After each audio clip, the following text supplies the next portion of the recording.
എല്ലാവർക്കും എൻ്റെ സ്നേഹം നിറഞ്ഞ നമസ്കാരം. ഇന്ന് നമ്മൾ ബുക്ക് റിവ്യൂവിൽ കാണാൻ പോകുന്നത് 25-ാമത്തെ അധ്യായമാണ്. അതിന് സ്വാമി മുക്താനന്ദ കൊടുത്തിരിക്കുന്ന ഹെഡിങ് എന്ന് പറയുന്നത് visit to the world of Siddhas. അതായത് ഒരുപാട് ലോകങ്ങളുണ്ട്. അപ്പോൾ അതിലാണ് ഇന്ദ്രലോകത്ത് പോയി, പാമ്പുകളൊക്കെ ഉള്ള ഒരു ലോകത്ത് പോയി, ഇന്ദ്രലോകത്ത് പോയി, അങ്ങനെ പല പല ലോകത്തും പോയി സഞ്ചരിച്ച് അതിനെക്കുറിച്ചൊക്കെ നമുക്ക് പറഞ്ഞു തന്നു. അപ്പം അതേപോലെ പിതൃകളുടെ ലോകത്ത് പോയതിനെക്കുറിച്ച് പറയുന്നുണ്ട്. അങ്ങനെ സിദ്ധന്മാരിരുന്ന് മെഡിറ്റേഷൻ ചെയ്യുന്ന സിദ്ധലോകത്ത് പോയ സംഗതിയാണ് ഇതിനകത്ത് പറയുന്നത്.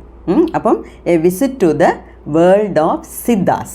അതായത് ഈ സിദ്ധர்கள் എന്ന് പറയുന്നത് സിദ്ധന്മാരൊക്കെ ഇവിടെ ഇരുന്ന് കുറേ വർഷങ്ങൾ ജീവിച്ച് പല കാര്യങ്ങളൊക്കെ കണ്ടുപിടിച്ച് ഈ ആകാശിക് റെക്കോർഡിൽ നിന്നൊക്കെ എടുത്ത് നമുക്ക് വേണ്ടി എല്ലാം ഓലച്ചുവടിയിലും അതിലൊക്കെ എഴുതി വെച്ചിട്ട് പോയി. ഇപ്പം പോയി എന്ന് പറയുമ്പം അവർ മരിക്കുന്നില്ല. ഓക്കെ, അവർ ഒന്നീ ജീവസമാധിയിലാകുന്നു, അല്ലെങ്കിൽ അവരുടെ ജീവൻ വേറൊരു ലോകത്താണ് പോയിരിക്കുന്നത്. ആ ലോകത്തിൻ്റെ പേരാണ് സിദ്ധലോക. ശരിക്കും പറഞ്ഞാൽ ഈ സിദ്ധലോകമാണ് നമ്മളുടെ ഭൂമിക്ക് ഏറ്റവും അടുത്തുള്ള സ്ഥലം. ഓക്കെ, അപ്പം ഈ സിദ്ധലോകത്ത് ഇദ്ദേഹം സ്വാമി മുക്താനന്ദ പോയി അവിടുത്തെ ദൃശ്യങ്ങളൊക്കെ കണ്ടിട്ട് വരുന്നു. അതിനെക്കുറിച്ചാണ് ഈ ചാപ്റ്ററിൽ പറയുന്നത്. വളരെ ഇൻട്രസ്റ്റിംഗ് ആണ്. ഇതിൽ 1-2 പോയിൻറ്റ്സ് വളരെ ശ്രദ്ധിക്കേണ്ടതുണ്ട്. അതായത് നമ്മളെപ്പോലെ മെഡിറ്റേഷൻ ചെയ്യുന്നവർക്ക് ഒരുപാട് കാര്യങ്ങൾ ഇതിനകത്തുണ്ട്.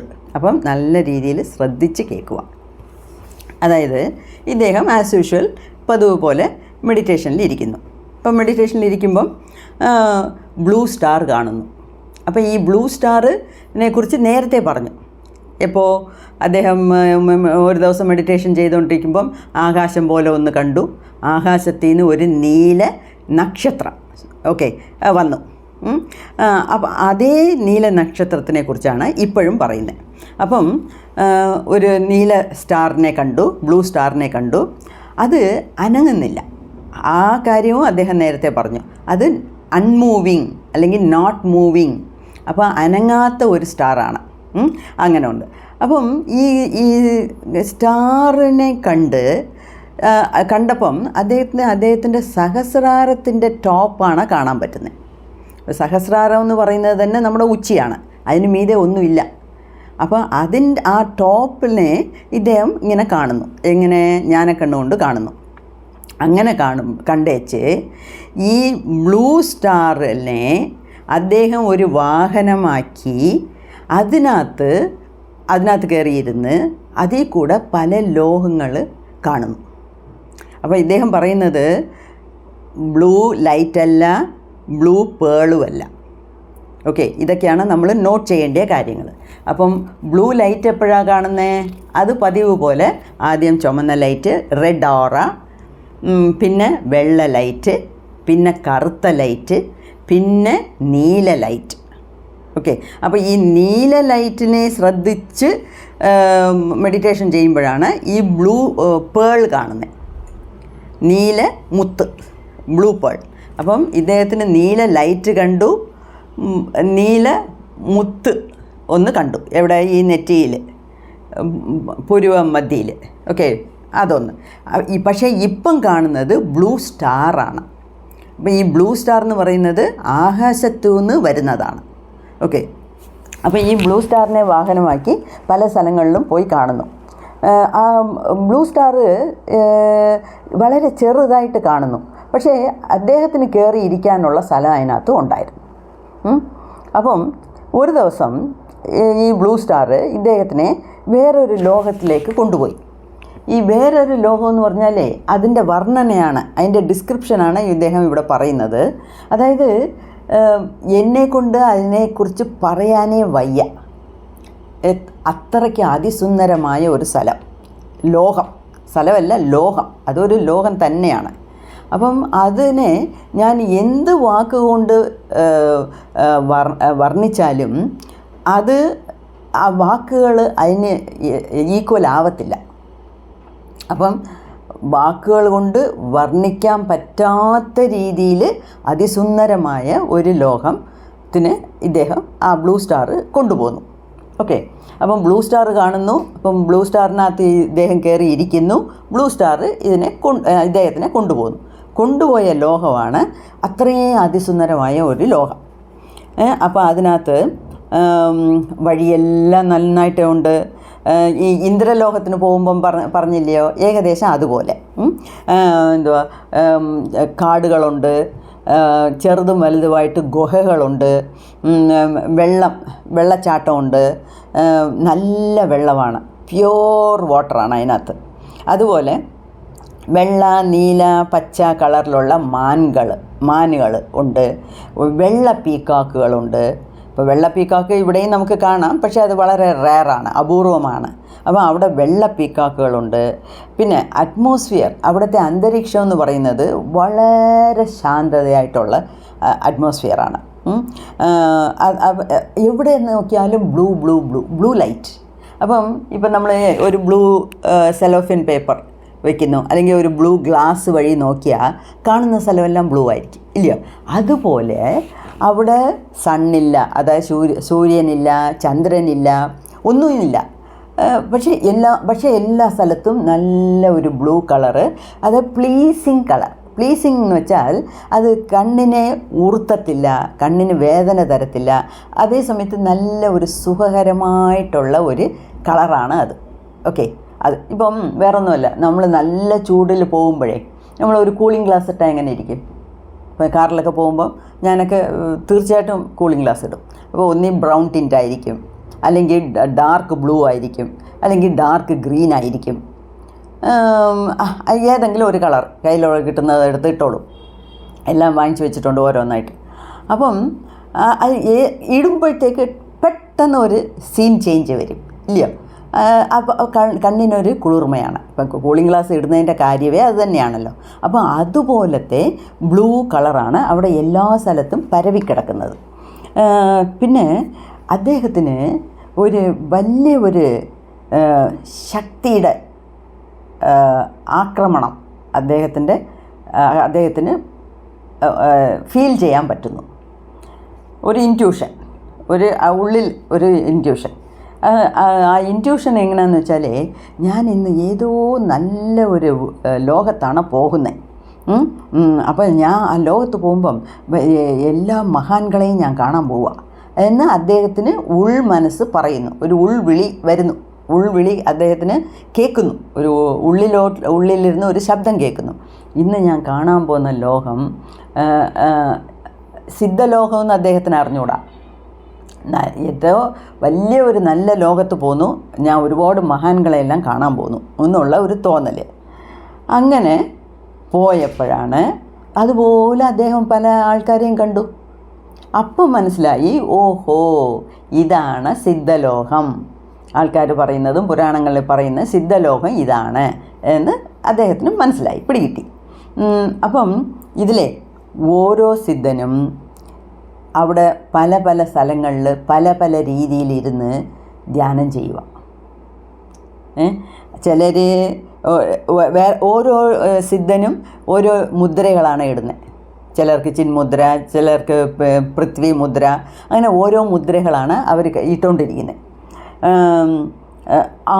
എല്ലാവരും ധ്യാനത്തിലങ്ങ് മുങ്ങിപ്പോയിരിക്കുക. ആരും ഇദ്ദേഹത്തിനെ കണ്ണെടുത്ത് നോക്കിയില്ല. പിന്നെ ചിലർക്ക് ജടാമുടിയുണ്ട്, ചിലർ ക്ലീൻ ഷേവൻ ഫേസോടെയാണ് ഇരിക്കുന്നത്, ചിലർക്ക് കാത് കുത്തിയിട്ടുണ്ട്, ചിലർ മരത്തിൻ്റെ അടിയിരിക്കുന്നു, ചിലർ കല്ലിൻ്റെ മീതെ ഇരിക്കുന്നു ധ്യാനം ചെയ്യുമ്പോൾ, ഇരുന്നുകൊണ്ട് ധ്യാനം ചെയ്യുന്നു, ചിലർ ഗുഹകളിനകത്തിരുന്ന് ധ്യാനം ചെയ്യുന്നു. പക്ഷേ അവിടെ എല്ലാവരും ധ്യാനത്തിലാണ് സിദ്ധലോകത്തിൽ. നേരത്തെ നമ്മൾ കണ്ടിട്ടുണ്ട്, നമ്മൾ ഇവിടെ ധ്യാനം തുടങ്ങി മുന്നോട്ട് പോകുക, അഥവാ മരണം സംഭവിച്ചു, എന്ത് ചെയ്യും? പിന്നെ ഇതിൻ്റെ തുടർച്ചയായിട്ട് നമുക്ക് ഏതെങ്കിലും പിതൃലോകത്തോ സിദ്ധലോകത്തോ ഏതെങ്കിലും ഒരു ലോകത്ത് നമ്മുടെ ആവി ഏത് ലോകത്ത് പോകുന്നോ അവിടെ പോയിരുന്ന് നമുക്ക് നമ്മുടെ മെഡിറ്റേഷനെ കണ്ടിന്യൂ ചെയ്യാം. ഓക്കെ, അതുകൊണ്ടാണ് പറയുന്നത് മക്കളെ ഇവിടെ സമയം കളയരുത്, എല്ലാവരും മെഡിറ്റേഷനിലിരിക്കണം. മെഡിറ്റേഷനിൽ ഇരിക്കാൻ പറ്റുന്ന, അതായത് ഈ മെഡിറ്റേഷൻ ഇതുവരെ തുടങ്ങാത്തവർ ഉടൻ തന്നെ തുടങ്ങിക്കോണമെന്ന് പറയുന്നതിൻ്റെ കാര്യം അതാണ്. ഓക്കെ, പിന്നെ ഈ ഒരു പോയിൻ്റ് ഞാൻ നേരത്തെ പറഞ്ഞു. നമ്മുടെ ഭഗവാൻ മുക്താനന്ദ സായിബാബാവിനെ കാണുന്നു, അതായത് ഷീരടി സായിറാം ഇവനെ അവിടെ ഇരുന്ന് ധ്യാനിക്കുന്നത് കണ്ടു. അതുമാത്രമല്ല, ഇദ്ദേഹത്തിൻ്റെ ഭഗവാൻ നിത്യാനന്ദ, ഗണേഷ്പുരിയിലെ ആശ്രമത്തിൽ ഇരിക്കുന്ന നിത്യാനന്ദ ഇവിടെ ഇരുന്ന് ധ്യാനം ചെയ്യുന്നു. ഇതൊക്കെ ഒരു അതിശയം തന്നെയല്ലോ. ഭഗവാൻ നിത്യാനന്ദ 2 സ്ഥലത്തും ഇരിക്കുന്നു, അതുകൊണ്ടാണ് ഭഗവാൻ എന്ന് പേര് കിട്ടിയത്, ഇല്ലയോ? അപ്പം പിന്നെ ഓരോ സിദ്ധനും അവർക്കായ ഒരു കുടിലുണ്ട്, അല്ലെങ്കിൽ ഒരു ഗുഹ ഉണ്ട്, അല്ലെങ്കിൽ വീടുണ്ട്. പക്ഷേ ഇതെല്ലാം അത്രയ്ക്ക് സ്റ്റൈലിഷായിട്ടാണ് കെട്ടിയിരിക്കുന്നത്. വളരെ മോഡേണായിട്ട്, വളരെ സ്റ്റൈലിഷായിട്ടാണ് വീടുകളും ഈ കുടിലുകളും എല്ലാം കെട്ടിയിരിക്കുന്നത്. പിന്നെ അവിടുത്തെ ക്ലൈമറ്റ് എന്ന് വെച്ചാൽ വളരെ നല്ല ക്ലൈമറ്റാണ്. ചൂടില്ല, വെയിലില്ല, വേർപ്പില്ല, ഒന്നുമില്ല. അതുമാത്രമല്ല, അവിടെ ഈ സിദ്ധന്മാരെ കാണുന്നതിന് പുറമേ ഒരുപാട് യോഗീനീസിനെയും കണ്ടു. അതായത് യോഗീനീസ് എന്ന് പറഞ്ഞാൽ ആരാ? യോഗീസ് എന്ന് വെച്ചാൽ ആണുങ്ങൾ. യോഗപാതയിൽ പോകുന്ന ആണുങ്ങൾക്ക് യോഗീസ് എന്ന് പേര്, പെണ്ണുങ്ങൾക്ക് യോഗിനീസ്. ഓക്കെ, യോഗിനീസ്. അപ്പം അവരും ഒരുപാട് യോഗിനീസും ഈ ഡിവൈൻ മുദ്രാസ് ഇട്ടുകൊണ്ട് ധ്യാനത്തിലിരിക്കുന്നത് കാണുന്നു. അപ്പം ഈ സിദ്ധലോക ഇദ്ദേഹത്തിന് ഭയങ്കരമായിട്ട് ഇഷ്ടപ്പെട്ടു. കുറേ നേരം അവിടെ നിൽക്കുന്നു. അവിടുന്ന് വരാൻ മനസ്സേ ഇല്ല. ഒരു വലിയ താമരക്കുളം, അതിനകത്ത് ഒരുപാട് വലിയ വലിയ താമരപ്പൂക്കൾ പൂത്തിരിക്കുന്നു. പക്ഷേ ആ താമരപ്പൂക്കളൊക്കെ എങ്ങനെയാണോ? സ്വർണ്ണപ്പൂക്കളാണ്, ഗോൾഡൻ ലോട്ടസാണ്. എനിക്കിപ്പം തോന്നി, ചുമ്മാ അല്ല ഇവിടെ നമ്മുടെ ഭൂമിയിൽ സ്വർണത്തിൻ്റെ വില ഇങ്ങനെ കൂടിക്കൂടി കുതിച്ചു ഉയരുന്നതിൻ്റെ കാരണം അതാ.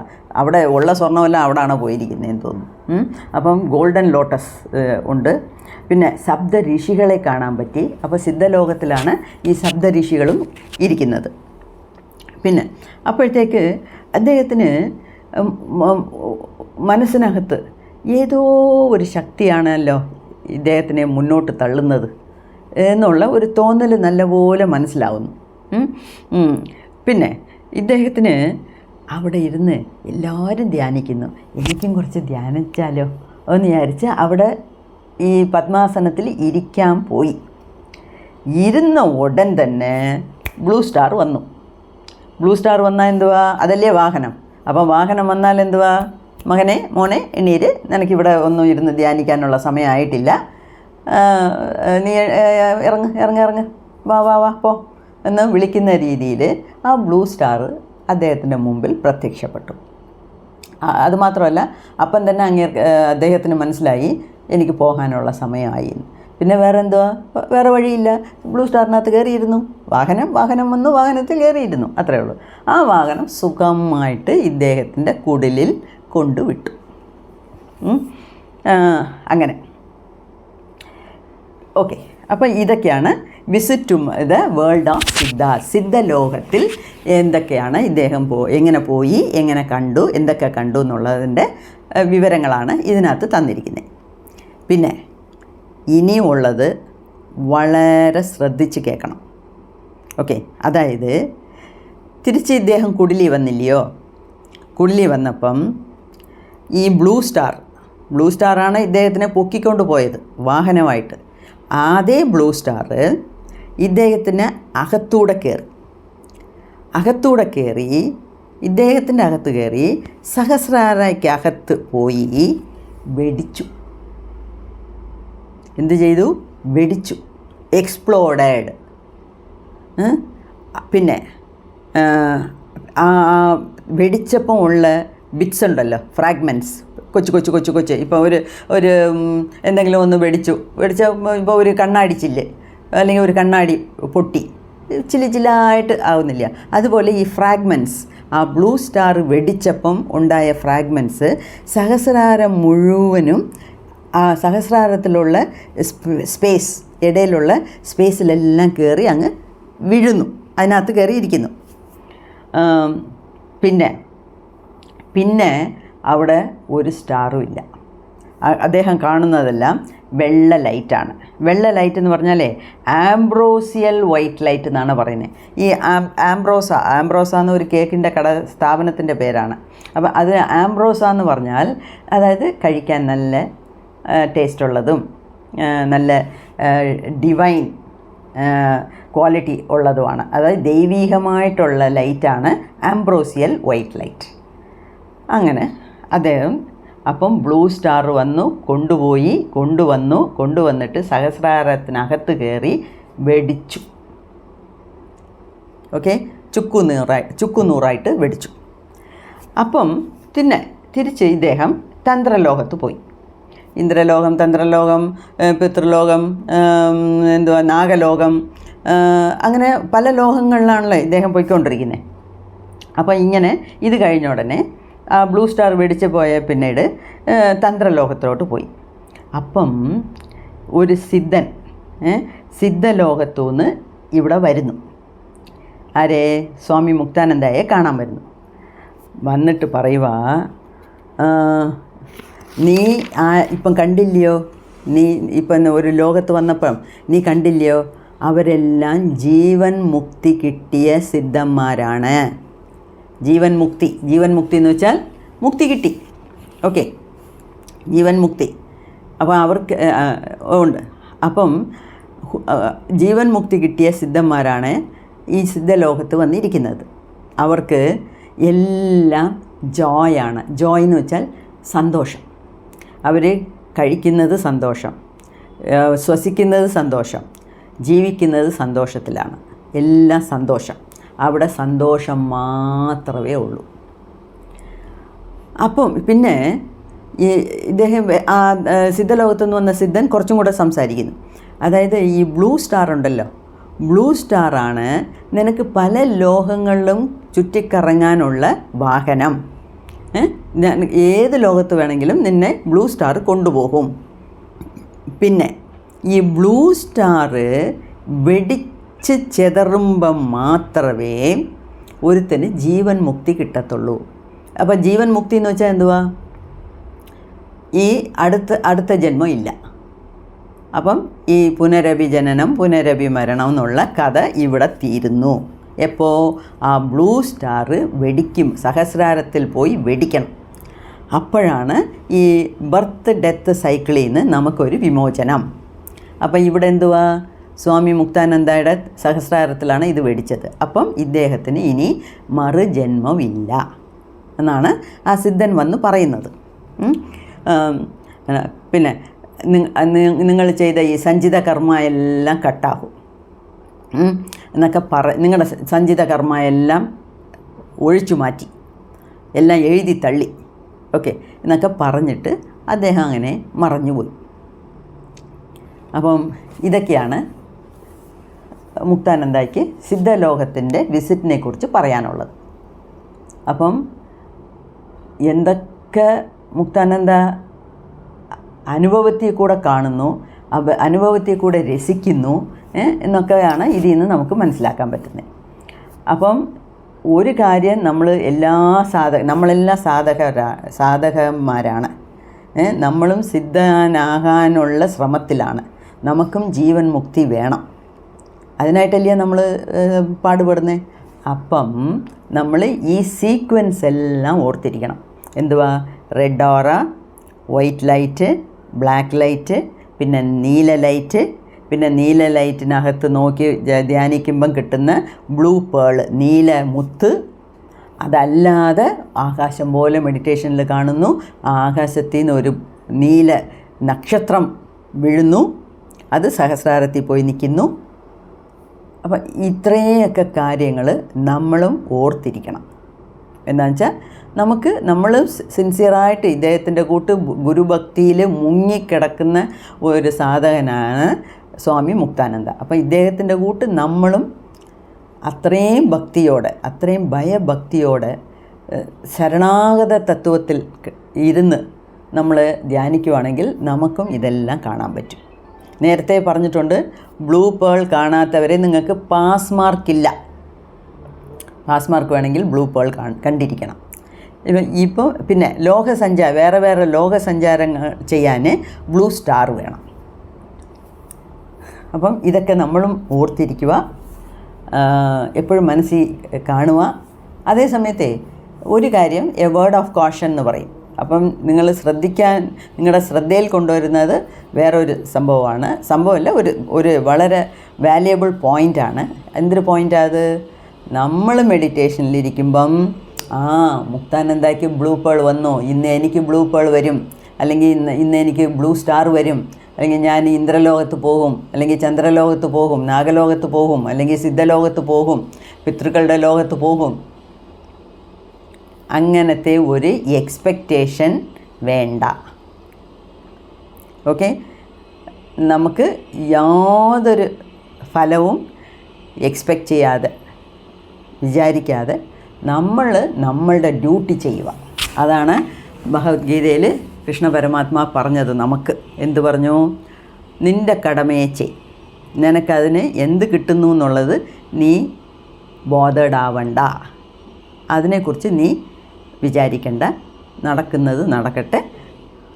അത് നേരത്തെ പറഞ്ഞ പോലെ ഇതുവരെ നടന്നതെല്ലാം നല്ലതിന്, ഇനിയും നടക്കാൻ പോകുന്നതും നല്ലതിന്, അങ്ങനെ വിചാരിക്കുക. സോ ഇതൊക്കെ വായിക്കെ നമുക്കും മണിക്കൂറുകളിരുന്ന് മെഡിറ്റേഷൻ ചെയ്യാൻ പറ്റിയാലേ ഇതൊക്കെ നടക്കത്തുള്ളൂ. അതിനൊന്നും സമയം കിട്ടുന്നില്ല. ഈ ലോകത്ത്, നമ്മുടെ ഈ ജീവിതത്തിൽ, ഈ സംസാര സാഗരത്തിൽ കിടന്ന് തത്തിക്കളിച്ച് മുങ്ങി എണ്ണിക്കുവാണ്. അതിൻ്റെ ഇടയിലാണ് ഈ 1/4 മണിക്കൂർ, അരമണിക്കൂർ, 3/4 മണിക്കൂറുള്ള മെഡിറ്റേഷനും പൂജയും കാര്യങ്ങളും അമ്പലത്തിൽ പോക്കും വരവും എല്ലാം. അപ്പം ഇതിലൊക്കെ നമ്മൾ എവിടെ എത്തിപ്പെടാൻ പറ്റുമെന്നുള്ളതാണ് വലിയ ഒരിത്. ആവട്ടെ, നമ്മൾ ശ്രമിക്കുന്നല്ലോ. അപ്പം നമ്മൾ മരിക്കുമ്പം കണക്കെടുക്കാൻ വരുന്ന യമധർമ്മരാജായും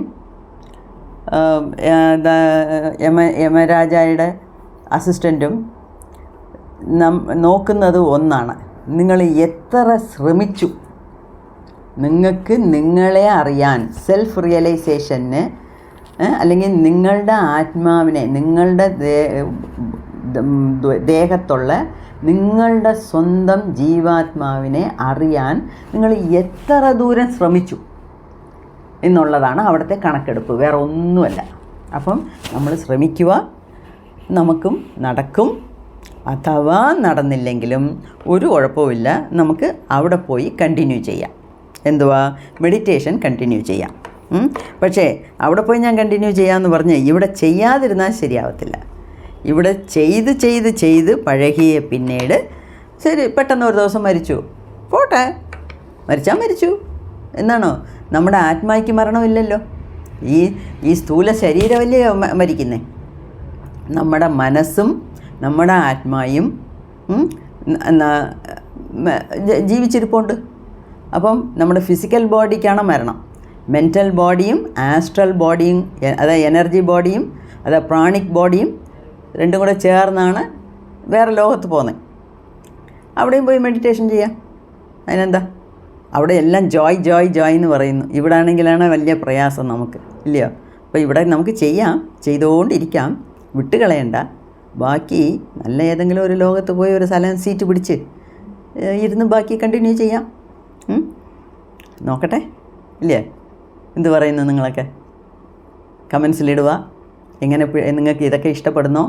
ചിലരുണ്ട്, ചില സഹോദരന്മാരും റെഗുലറായിട്ട് ഇടുന്നുണ്ട് കമൻസ്. അതിന് വളരെ നന്ദി. അതുമാത്രമല്ല, പിന്നെ ഈ പേരൊന്നും അതിനകത്ത് കമൻസിൻ്റെ ഇതിൽ വരുന്ന AK 124 എന്ന് വരും. അത് ആണാണോ പെണ്ണാണോ എന്ന് അറിഞ്ഞൂടാ, പേരൊന്നും അറിഞ്ഞൂടാ. പക്ഷേ അതൊന്നും എനിക്ക് അറിയേണ്ട കാര്യമില്ല. അറ്റ്ലീസ്റ്റ് നിങ്ങൾ വീഡിയോ കാണുന്നു, അതിനെ എൻജോയ് ചെയ്യുന്നു, മനസ്സിലാക്കുന്നു. പിന്നെ നിങ്ങളുടെ വിലപ്പെട്ട സമയത്തിൽ ഒരു നിമിഷം എടുത്ത് ഒരു ഹാർട്ട് ഇടുന്നു, അല്ലെങ്കിൽ ഒരു നമസ്തേ ഇടുന്നു. അത് തന്നെ വലിയ കാര്യം. അത് കാണുമ്പം തന്നെ എൻ്റെ മനസ്സ് നിറയുന്നുണ്ട്. ഓക്കെ, വേറെ ഒന്നും എന്നെ പുകഴ്ത്തി പറയണമെന്നോ അതിൻ്റെ ഒന്നും ആവശ്യമില്ല. നിങ്ങൾക്ക് ഇഷ്ടപ്പെട്ടോ ഒരു ഹാർട്ട് മതി. പിന്നെ ഈ ഇതിലെ ഡിസ്ക്രിപ്ഷനിൽ എൻ്റെ മറ്റേ 2 ചാനലിൻ്റെയും ഇടുന്ന വീഡിയോസിൻ്റെ എല്ലാം ലിങ്ക് ഇടുന്നുണ്ട്. അപ്പോൾ ഓസം ഇൻഫോർടൈൻമെൻറ്റ് ചാനലിൽ ഇതുവരെ 3 എണ്ണമാണ് ഇട്ടിരിക്കുന്നത്. അത് നിങ്ങൾ ക്ലിക്ക് ചെയ്ത് നോക്കുക. അതിന് ആ ഓസം ഇൻഫോർടൈൻമെൻറ്റ് ചാനലും അബണ്ടൻസ് പബ്ലിക്കേഷൻ ചാനലും നിങ്ങൾ തീർച്ചയായിട്ടും സബ്സ്ക്രൈബ് ചെയ്യണം. ഓക്കെ, ഞാൻ ഇതുവരെ പറയാത്ത ഒരു കാര്യമാണ്, ഈ കൈലാഷ് ചാനലിൽ ആരെയും ഞാൻ സബ്സ്ക്രൈബ് ചെയ്യണമെന്ന് പറഞ്ഞിട്ടേ ഇല്ല. എനിക്കത് ഇഷ്ടമല്ല. എന്താണെന്ന് വെച്ചാൽ നമ്മൾ ഒരാളെ പറഞ്ഞ് ചെയ്യിപ്പിക്കരുത്. ഒരു വീഡിയോ കാണുന്നു, ഇത് കൊള്ളാമല്ലോ, ഇതിലേതോ സംഗതി ഉണ്ട്, ടക്കെന്ന് നമ്മൾ സബ്സ്ക്രൈബ് ചെയ്യും. ഓട്ടോമാറ്റിക്കായിട്ട് അത് വരണം. പക്ഷേ ഈ ഇൻഫോർടൈൻമെൻറ്റിനും അബണ്ടൻസിനും ഞാൻ എന്തിനാ സബ്സ്ക്രൈബ് ചെയ്യണമെന്ന് പറയുന്നതെന്ന് വെച്ചാൽ അപ്പോഴേ നിങ്ങൾക്ക് നോട്ടിഫിക്കേഷൻ വരത്തുള്ളൂ. എന്തായാലും ഡിസ്ക്രിപ്ഷനിൽ ഇനി എല്ലാ ഡിസ്ക്രിപ്ഷനിലും ഒന്നുകൂടെ ഒന്ന് നോക്കുക. അപ്പം ഇത് മനസ്സിലാക്കിയെന്ന് തോന്നുന്നു. നമുക്കും ബ്ലൂ സ്റ്റാർ വന്ന് നമ്മളെ പല സ്ഥലത്തും കൊണ്ടുപോകട്ടെ. അതുവരെ നമ്മൾ ക്ഷമയോട് കാത്തിരിക്കാം. Thank you.